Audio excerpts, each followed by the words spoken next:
சென்னையில் சுமார் 2300 வருடங்கள் மிகவும் பழமையான பசுமையான ஒரு பகுதி என்றால் அது பள்ளிக்கரணை சதுப்பு நில பகுதி என்றே சொல்ல வேண்டும். இந்த பாரம்பரியமிக்க சதுப்பு நில பகுதியானது அரிய வகை உயிர் சூழலை தன்னகத்தே கொண்டுள்ளது.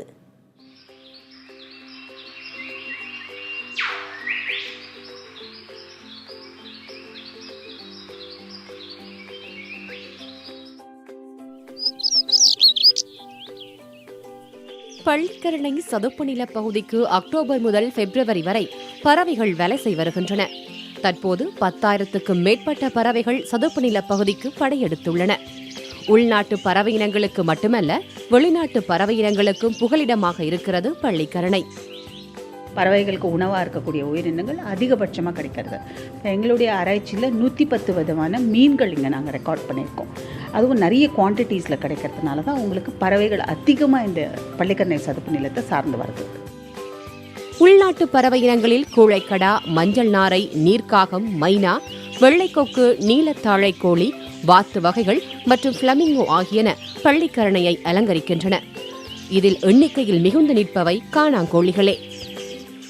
இங்கு வரும் வெளிநாட்டு பறவை இனங்களில் மத்திய ஆசியாவிலிருந்து கீச்சுக்கிழுவையும், வட அமெரிக்கா, வட ஐரோப்பா, ஆசிய நாடுகளில் இருந்து ஊசிவால் வாத்தும், ஐரோப்பா, மேற்கு ஆசியாவிலிருந்து நீலச்சிறகு வாத்து, ஹங்கேரி, குரேஷியா, செர்பியாவிலிருந்து கரண்டிவாயன், வடகிழக்கு சீனா, ஜப்பானில் இருந்து சாம்பல் தலை ஆள்காட்டி, வட ஸ்காண்டினேவியா, வட ஆசியாவிலிருந்து செங்கால் உள்ளான், ஸ்காட்லாந்து, ஆசியாவிலிருந்து பொறி மண்கொத்தி, பச்சை மண்கொத்தியும், ஆர்டிக் பனிப்பிரதேசம், ஐரோப்பாவிலிருந்து கொசு உள்ளான், பச்சை மண்கொத்தியும், தெற்கு ஐரோப்பா, தென்கிழக்கு ஆசியாவிலிருந்து பருத்த அலகு ஆலா, சிவப்புத்தாரா போன்ற 160க்கும் மேற்பட்ட பறவையினங்கள் பள்ளிக்கரணையை அலங்கரிக்கின்றன.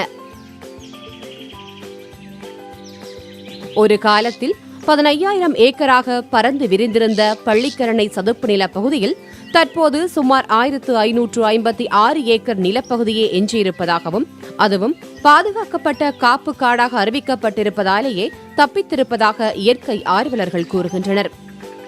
2300 வருஷமாக இருக்கக்கூடிய ஒரு சதுப்பு நிலம் இதுன்னு சொல்கிறாங்க. ஸோ இதில் நம்ம போய் கை வைக்கக்கூடாது. ஆஸ் ஃபார் அஸ் பாசிபிள் இன்வயலேட், நம்ம இன்டர்வென்ஷன் இல்லாத பஃபர் ஏரியாவை ப்ரொடெக்ட் பண்ணால் அது தானாக பாதுகாக்கப்படும். பள்ளிக்கரணை சதுப்பு நிலத்தில் பறவைகள் நல்லா இருக்குன்னா அது பறவைகளை சார்ந்த விஷயம் மாத்திரம் கிடையாது, நம்ம ஓரளவுக்கு பாதுகாப்பாக இருக்கோன்றதும் அது இண்டிகேட் பண்ணுறது. அந்த புரிதல் இருந்து சிட்டி பிளானிங் பண்ணால் ரொம்ப நல்லாயிருக்கும். பல்லுயிர் தன்மை கொண்ட சதுப்பு நில பகுதியின் சமநிலையை பாதுகாத்து சுற்றுச்சூழலின் நிலைத்தன்மையை உறுதி செய்ய வேண்டியது நம் தலையாய கடமையாகும். வலசை வரும் பறவை இனங்களை பாதுகாக்க பள்ளிக்கரணை சதுப்பு நில பகுதிகளில் அவற்றிற்கான வாழ்விட வசதிகளை ஏற்படுத்த வேண்டும் என்பதே இயற்கை ஆர்வலர்களின் கருத்தாக இருக்கிறது. புதிய தலைமுறைக்காக ஒளிப்பதிவாளர் கிருஷ்ணமூர்த்தியுடன் ரத்திகா சுதர்ஷினி.